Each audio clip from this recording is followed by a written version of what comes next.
Welcome to Rallis kitchen. ఈరోజు మనం ఇంట్లో చాలా ఈజీగా చేయగలిగే రుచికరమైన ఆరోగ్యానికి ఎంతో మేలు చేసే తినే కొద్దీ తినాలనిపించే టమాటా రసం ఎలా ప్రిపేర్ చేయాలో చూసేద్దాము. ఈ వీడియోలో రసంతో పాటు రసం పౌడర్ని కూడా ఎలా ప్రిపేర్ చేయాలో చూపించబోతున్నాను.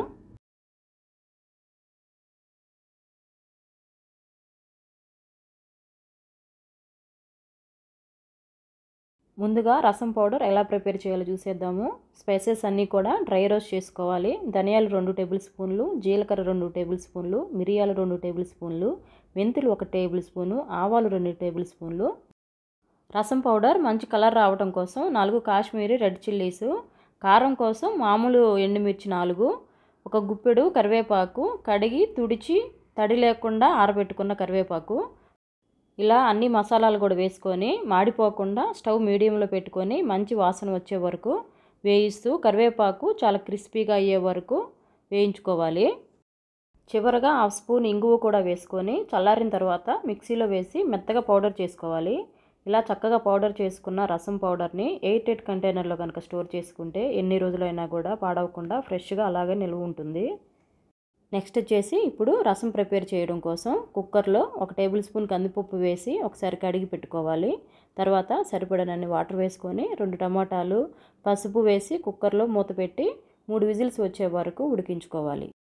కుక్కర్ ప్రెషర్ పోయి చల్లారిన తర్వాత సరిపడా ఉప్పు వేసుకొని పులుపు కోసం కొద్దిగా చింతపండు నానబెట్టుకొని యాడ్ చేసుకోవాలి.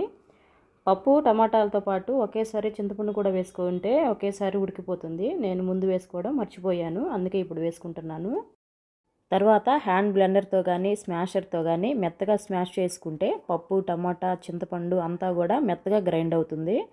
తర్వాత రసం కన్సిస్టెన్సీ కోసం 3 కప్పుల వరకు వాటర్ యాడ్ చేసుకోవాలి. ఇప్పుడు రసంకి తాళింపు వేయడం కోసం చిన్న బాండీలో 1 టీ స్పూన్ వరకు ఆయిల్ వేసుకొని ఆయిల్ వేడైన తర్వాత తాళింపు గింజలు, క్రష్ చేసిన వెల్లుల్లి రబ్బలు, ఎండుమిర్చి, కరివేపాకు అంతా కూడా వేగిన తర్వాత చిటికెడు ఇంగువ, 2 స్పూన్ల వరకు రసం పొడి కూడా వేసి 1 నిమిషం పాటు వేయించి వేడిగా ఉన్నప్పుడే రసంలో పోసి మరిగించుకోవాలి. ఇలా మరుగుతున్న రసంలో కొద్దిగా కొత్తిమీర చల్లి వేడివేడిగా సర్వ్ చేయండి. వేడివేడి రైస్లోకి, ఇడ్లీలోకి చాలా రుచిగా ఉంటుంది. ఇది మీ శరీరానికి తేలికగా జీర్ణమయ్యే రుచికరమైన ఆహారం. మీకు రసం పౌడర్ చేయడం, రసం ఎలా ప్రిపేర్ చేయాలి అనే రెసిపీ నచ్చిందా? అయితే లైక్ చేయండి, కామెంట్ చేయండి. మరిన్ని రెసిపీస్ కోసం రాలీస్ కిచెన్ ఛానల్ని సబ్స్క్రైబ్ చేసుకోండి.